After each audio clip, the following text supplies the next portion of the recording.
Acute pyelonephritis in pregnancy. Acute pyelonephritis में क्या है कि मतलब upper urinary tract infection involving both renal and pelvis and parenchyma, ठीक है। It is the leading cause of septic shock during pregnancy. इसमें आएगी patient fever pills, fever pain pills, malaise और डिस्ट्रेस से में होएगी पेशेंट, और बैक पेन होगा, लॉइन पेन होगा उसको, एनोरेक्सिया, नोशिया, वॉमिटिंग, डिसयूरिया हो सकता है, पेन भी हो, कॉन्ट्रैक्शंस भी हो। साइन हम देखेंगे पूरी डिहाइड्रेटेड सी फेब्राइल पेशेंट होगी, कोस्टोवर्टिब्रल टेंडरनेस हो सकती है, यूरिन पूरा टर्बिडी और ब्लडी होगा, टैकीकार्डिया हो सकता है पेशेंट को, ठीक है।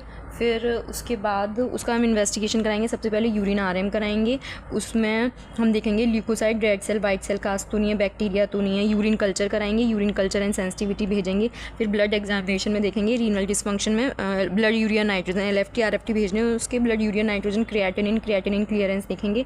ब्लड कल्चर कराएंगे उसका, अगर उसको फीवर भी है, फीवर वगैरह देखेंगे। इसमें कॉम्प्लिकेशंस हो सकती हैं, वो सेप्टिक शॉक में जा सकती है, पल्मोनरी इंजुरी, हेमोलाइसिस हो सकती है एनीमिया की वजह से। पेशेंट का इफेक्ट ऑन प्रेगनेंसी क्या होएगा, abortion, fetal growth restriction, IUG या प्रीटर्म लेबर डेथ। हमें उसको एडमिट करना है, पेशेंट को हॉस्पिटलाइज करना है, उसकी रेगुलर चार्टिंग करनी है, 4 hourly BP, pulse pressure, temperature, pulse ox, urine output monitoring करनी है, फीटल मॉनिटरिंग करनी है, कॉन्ट्रैक्शंस मॉनिटरिंग करनी है, उसे प्लेंटी ऑफ फ्लूइड्स देनी है उसको।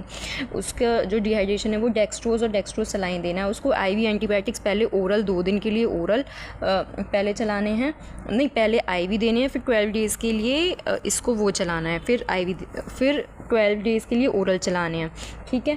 फिर उसमें ceftriaxone 1 gram IV 12 hourly, 1 gram daily, ampicillin 500 milligram IV 6 hourly, amoxiclav 1.2 gram IV 12 hourly देना है, ठीक है। और अगर पेशेंट रिस्पॉन्ड नहीं करनी तो उसका रीनल USG कराना है और मॉडिफाइड इंट्रावेनस पाइलोग्राम कराना है। क्रोनिक पाइलोनेफ्राइटिस के इसमें ड्यूरेशन ऑफ ट्रीटमेंट क्या रहता है, अगर एसिम्प्टोमेटिक बैक्टीरिया है तो 5 दिन के लिए, सिस्टाइटिस है 7 दिन के लिए, पाइलोनेफ्राइटिस में पहले IV 2 दिन फिर 12 दिन के लिए उसके ओरल पर शिफ्ट कर देना। अगर ट्रीटमेंट फेलियर हो जाता है तो ये कह रहा है 21 दिन के लिए नाइट्रोफिरेंटाइन 100 mg QID देनी है फॉर 21 डेज।